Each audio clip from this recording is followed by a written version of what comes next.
say that the paper gives its holder a certain power in a certain quarter where such power is immensely valuable. The prefect was fond of the cant of diplomacy. Still, I do not quite understand, said Dupin. No? Well, the disclosure of the document to a third person, who shall be nameless, would bring in question the honor of a personage of most exalted station, and this fact gives the holder of the document an ascendancy over the illustrious personage whose honor and peace are so jeopardized. But this ascendancy, I interposed, would depend upon the robber's knowledge of the loser's knowledge of the robber. Who would dare? The thief, said G, is the minister D, who dares all things, those unbecoming as well as those becoming a man. The method of the theft was not less ingenious than bold. The document in question, a letter to be frank, had been received by the personage robbed while alone in the royal boudoir. During its perusal, she was suddenly interrupted by the entrance of the other exalted personage from whom especially it was her wish to conceal it.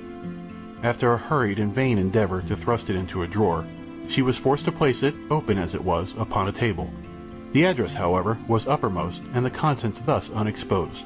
The letter escaped notice. At this juncture enters the minister D. His lynx eye immediately perceives the paper, recognizes the handwriting of the address, observes the confusion of the personage addressed, and fathoms her secret. After some business transaction, hurried through in his ordinary manner, he produces a letter somewhat similar to the one in question, opens it, pretends to read it, and then places it in a close juxtaposition to the other. Again he converses for some 15 minutes upon the public affairs. At length, in taking leave, he takes also from the table the letter to which he has no claim. Its rightful owner saw, but of course dared not call attention to the act in the presence of the third personage who stood at her elbow. The minister decamped, leaving his own letter, one of no importance, upon the table. Here then, said Dupin to me, you have precisely what you demand to make the ascendancy complete. The robber's knowledge of the loser's knowledge of the robber. Yes, replied the prefect, and the power thus attained has, for some months, been wielded, for political purposes to a very dangerous extent. The personage robbed is more thoroughly convinced every day of the necessity of reclaiming her letter, but this of course cannot be done openly. In fine, driven to despair, she has committed the matter to me. Than whom, said Dupin, amid a perfect whirlwind of smoke, no more sagacious agent could, I suppose, be desired or even imagined. You flatter me, replied the prefect, but it is possible that some such opinion may have been entertained. It is clear, said I, as you observe, that the letter is still in the possession of the minister, since it is this possession, and not any employment of the letter, which bestows the power. With the employment, the power departs. True, said G, and upon this conviction I proceed. My first care was to make a thorough search of the minister's hotel, and here my chief embarrassment lay in the necessity of searching without his knowledge. Beyond all things, I have been warned of the danger which would result from giving him reason to suspect our design. But, said I, you are quite au fait in these investigations. The Parisian police have done this thing often before. Oh yes, and for this reason I did not despair. The habits of the minister gave me, too, a great advantage. He is frequently absent from home all night. His servants are by no means numerous.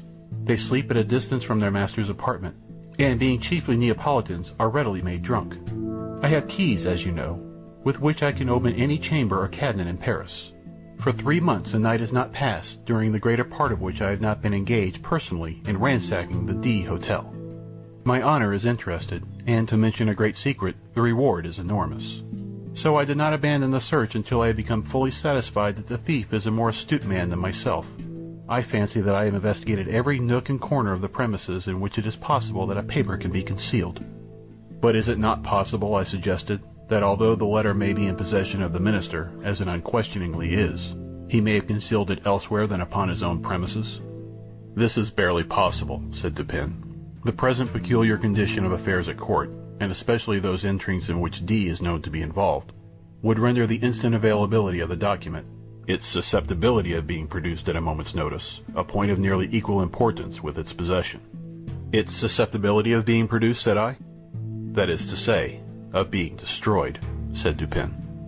True, I observed. The paper is clearly then upon the premises. As for its being upon the person of the minister, we may consider that as out of the question. Entirely, said the prefect. He has been twice waylaid, as if by footpads, and his person rigorously searched under my own inspection. You might have spared yourself this trouble, said Dupin. D, I presume, is not altogether a fool, and if not, must have anticipated these...